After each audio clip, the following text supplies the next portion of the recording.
Well, it's been a cold morning. Been real chilly outside. Got a little freeze coming down from the north. Testing our winter spirit, see if we're ready for a little bit of snow cone and a little bit of cold weather. I don't really like the winter. I can do without, but A little frost in the morning. oh yeah, duck's water is froze. Fingers hurt. Yep. 25 degrees. We probably don't have it too bad here in Missouri, though. No, we never have it too bad here in Missouri.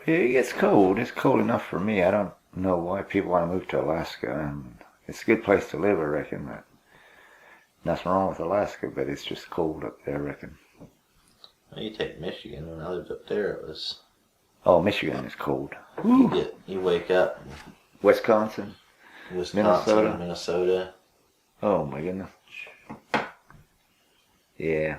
Michigan, it got where I lived at for a while. There would get down to like -10, -20 in the early parts of the morning, And then you'd have like a -20 wind chill factor for a couple of months and just blue snow.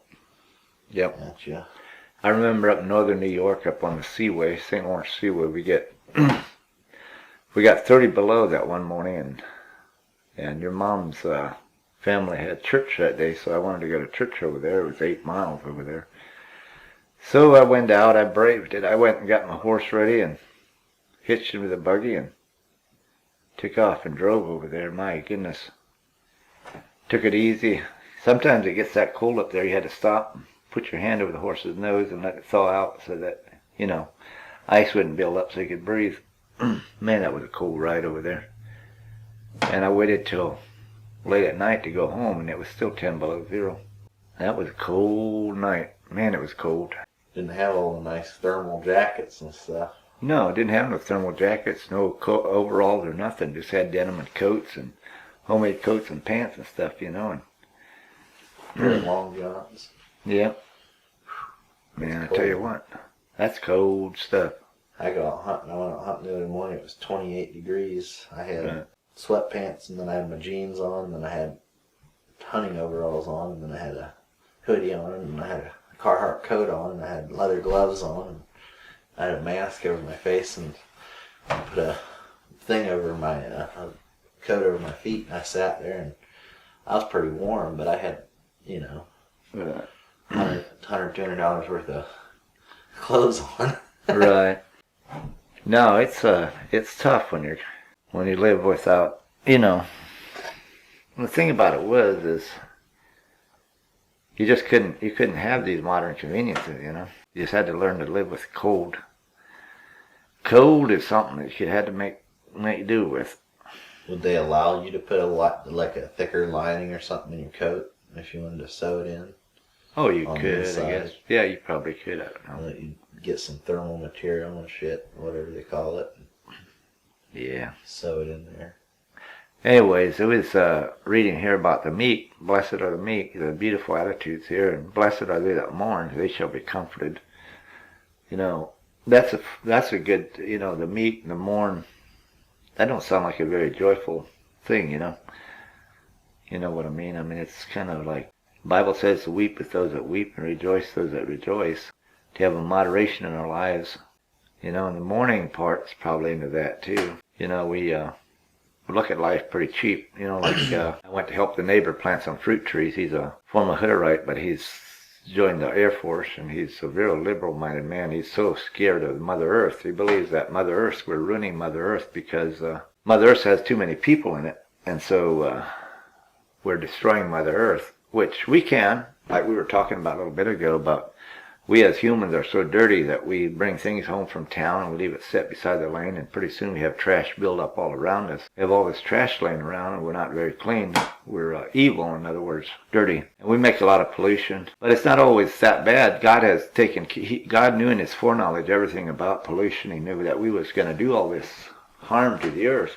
So in his foreknowledge, he knew all that. He made the snow when it snows or rains. He made it to take out the pollution out of the earth. I went outside already in a fresh snow, and it was black. That's actually a lot of things that go back into the earth that help the trees and stuff get green.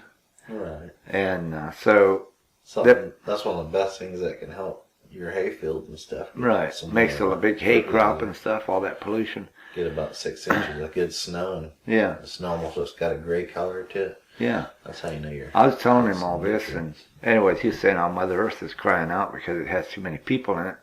And I told him, well, I guess if that's the way it is, then I said, we'd better get rid of it. You know, we could get rid of each other right here. There'd be two less than the Earth. He didn't like that very good, you know. People like to talk about saving the Earth, but when you actually like, all right, well, you know, how do you think we gotta save it? Like, oh, you know, we should stop driving cars and we should not have so many kids. And then I go, well, you first, and then they're like, oh, well, you know, and then they start making excuses, and I'm like, so you don't actually believe it? Because if you did, you would change your ways. If I believed the world was ending because of how we're treating it, I would be changing how I do things. Right.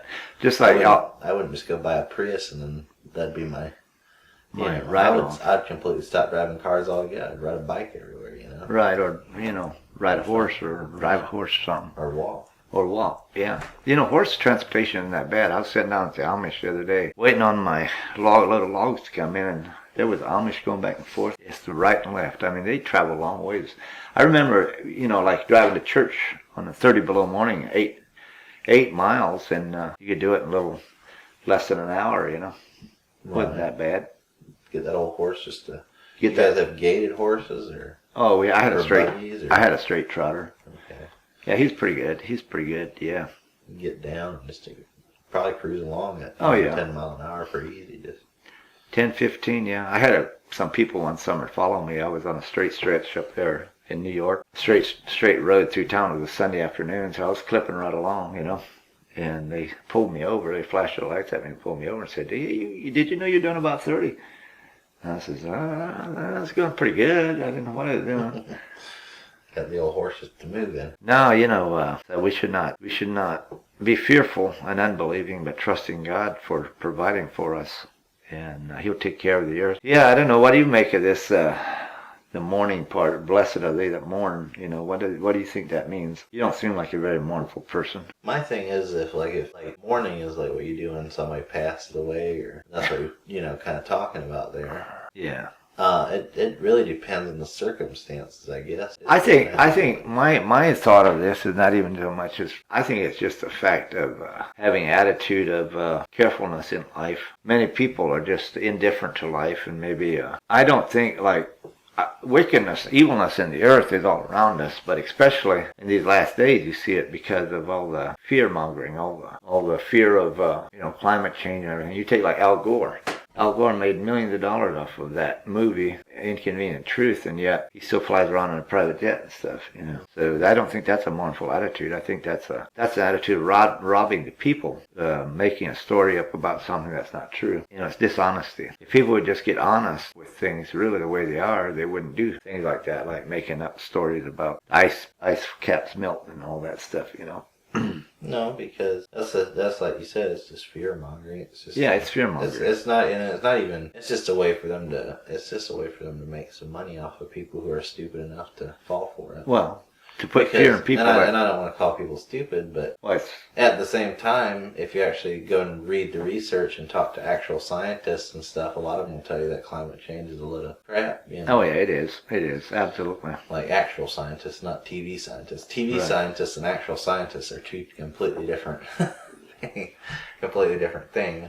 I don't know all the science on it, but I think the Earth knows how to heal it. You know, it was created to heal itself. Right.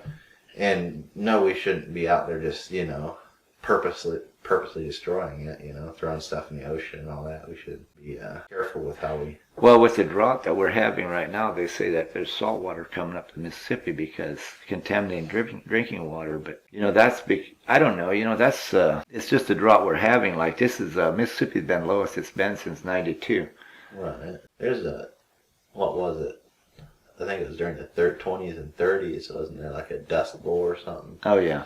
They had out there in Oklahoma stuff where it was just...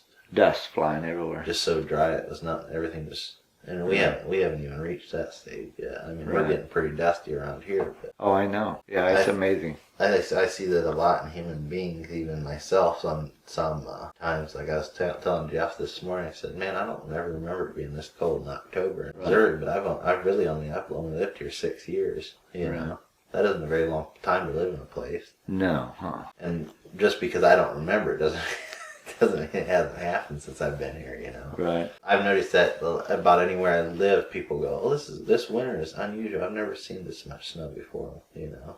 Right. Or, you know, something like that. And then the next winter rolls around, it's the same thing, but then they say the same thing. They say the exact same thing. Because humans have a tendency to forget. Yeah, we have a tendency to forget. Like, we learn stuff. You read the Bible.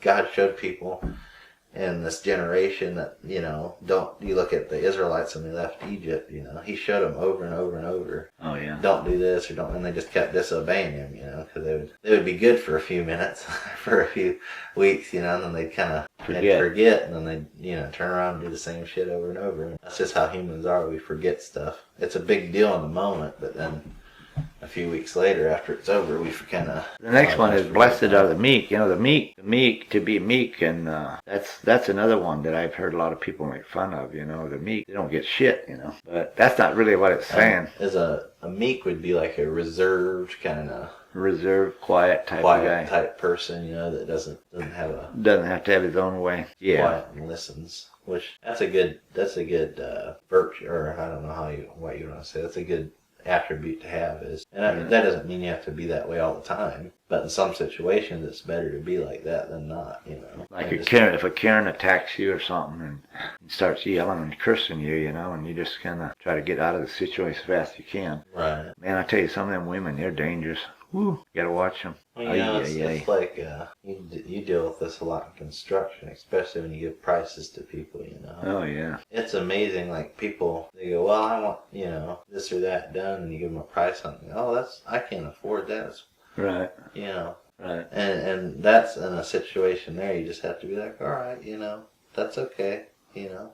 Yeah. You better go find somebody else, you know, to help you out, because obviously I'm too high much, price for you. You know, you got to kind of take you can't be disruptive and rude towards them. No, absolutely not. You know, absolutely not. Well, just like the old guy that would put the roof on out there, I told him the price on the roof, and he was like, you know, and he winced a little bit, and he said, "Oh, all right." And then when I got done, he tried to tell me that he tried to point out how much I had in it, tried to run my business. And I told him, no. I said, that's not the way it is. That's not the way it works, you know. I told you how much it's going to cost. That's what's going to cost. And he didn't like that.